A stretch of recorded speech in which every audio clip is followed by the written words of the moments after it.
Destruction sometimes means rebirth. Kehancuran terkadang berarti kelahiran kembali. Masalah itu datang. Mungkin kalau boleh bermimpi, sepertinya semua orang menginginkan kehidupan yang indah, bahagia, tanpa suatu masalah apapun. Tapi itu pastinya suatu imajinasi yang sayangnya tidak akan pernah terjadi. Bahkan dongeng Disney pun di awal cerita selalu ada permasalahan dan kesedihan yang terjadi. Itulah dinamika kehidupan ya guys. Hidup itu berpasang-pasangan, mendapatkan atau kehilangan, kebahagiaan atau kesedihan. Kalian tidak bisa memilih di antara keduanya. Kalian gak akan bisa memilih kapan akan terjadi dan di mana. Semakin kalian menyadari bahwa hal ini akan selalu menjumpai kalian selama nafas masih menjadi milik kalian, itu jadi langkah awal yang baik untuk kalian. Berhenti bermimpi dalam dongeng dan hadapilah kenyataan. Terdengar kejam? No guys, ini namanya realistis. Jangan biarkan masalah menghancurkanmu. Kamu harus kuat. Terdengar sangat optimis dan suportif ya. Kayaknya banyak quote-quote seperti ini yang berterbangan di sekitar kita. Terdengar sangat menyenangkan di telinga. Terdengar bisa membuat kita bersemangat menjalani banyaknya masalah yang kita hadapi. Tapi sadarkah kalian, terkadang quote yang terkesan positif ini bisa berdampak sebaliknya ke orang lain. Tidak bermaksud buruk loh ya, karena kembali lagi ke masing-masing individunya. Terkadang, sesuatu yang niatnya dan terkesan baik ini bisa menjadi bumerang bagi orang lain. Bisa bayangkan, ketika seseorang yang sebenarnya sangat hancur, lalu diberi quote seperti ini. Seakan dipaksa untuk kuat, takut terlihat lemah, dan akhirnya membohongi dirinya sendiri, menganggap dirinya kuat, dan tidak mau menerima dia hancur di dalam. It's okay to say I'm not okay.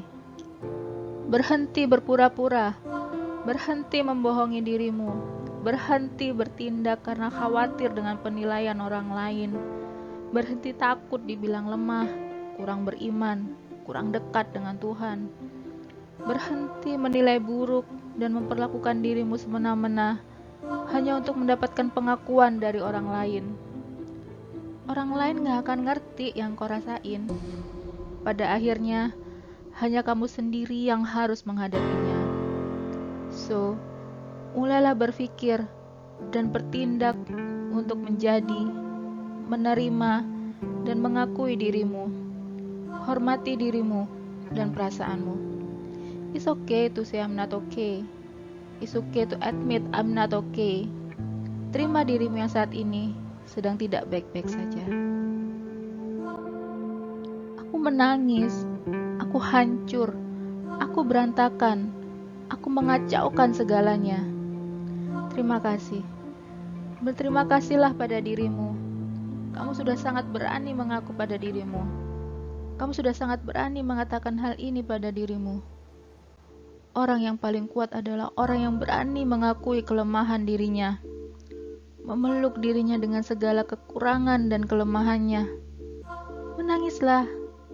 Jangan pernah bangga ketika kamu tidak pernah menangis. Orang yang tidak pernah menangis sebenarnya orang yang tidak kuat secara mental dalam dirinya. Apa aku layak berdiri kembali? Setiap orang layak mendapatkan kesempatan kedua. Selama ada ketulusan, kejujuran, kesungguhan, dan doa di dalamnya. Tidak peduli pada level kehancuran seperti apapun yang sedang kamu alami saat ini.